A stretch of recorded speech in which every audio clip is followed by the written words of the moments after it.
It's 7:30. Good morning. I'm Ian Crouch with Hunter News. A former Hunter Marist brother has pleaded guilty to sexually abusing 17 boys and teenagers. 82-year-old Francis William Cable attacked the boys who he taught at Hamilton, Maitland and in Sydney in the 1960s and 70s.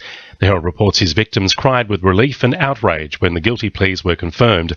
He'll be sentenced at a later date. The Premier says there's a need to get the balance right when it comes to approving controversial mining projects in the Hunter. Upper Hunter residents are worried about the impact on the environment from the proposed Warkworth mine extension and the Drayton South project, which the Minerals Council says will secure hundreds of jobs. Mike Baird says he'll take a personal interest in both projects if he's re-elected. We have to get the balance right in this. There is a need for mining in this state, but there also is a need to protect our prime agricultural lands and understand the protection of communities and various industries. So, we need to get the balance right, and I believe that we have. I mean, we do remember where we were under the former government. We've come back to a position where I think the balance is right.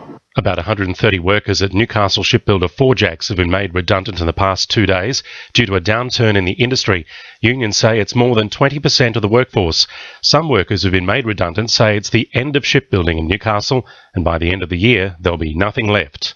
After 30 years of operation, the Salvation Army has decided to close its over-the-phone counselling service Careline, potentially leaving hundreds of Hunter residents in limbo.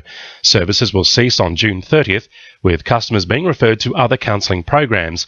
Major Bruce Harmer says customers will still be cared for by the Salvos or other services. A number of our services refer to Lifeline when people require telephone counselling, but we already have well-established social services right across the country, and we would encourage people also to contact those services where they are and give us a call, and we'll do everything we can to support you given the Salvo Careline will be closing. There's been an outbreak of whooping cough in the Hunter. So far this year, there have been 132 cases of the disease, which is more than double the number from the same time last year. Hunter New England Health is warning parents to ensure their babies and children are vaccinated against whooping cough, following the death of a 4-week-old baby in Perth this week. And Nationals Upper Hunter candidate Michael Johnson says he'll fight for the all-important third stage of the Muswellbrook Hospital upgrade to be funded if he's elected tomorrow week. Work on stage 2 is underway, and Labor has already committed $50 million to finish the entire project. Michael Johnson says it's one of his top priorities. The government has fully committed to the $20 million needed as required by the local health board for stage 2 of the upgrade. And what we need to do now is hopefully we win government.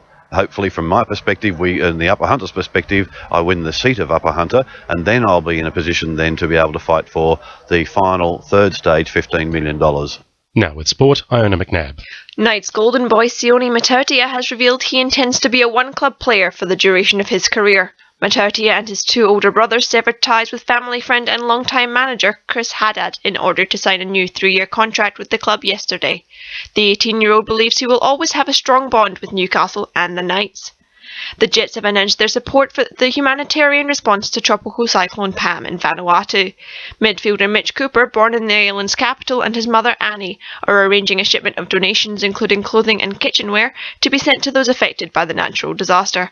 Donations from the public can be sent to the club by the 27th of March. And Newcastle's Michael Hogan has been forced to pull out of the Sheffield Shield final against Victoria. The former Merryweather paceman was injured on the final day of Western Australia's draw with South Australia in February. That's sport. I'm Iona McNabb. 2 NURFM News Time, 26 to 8.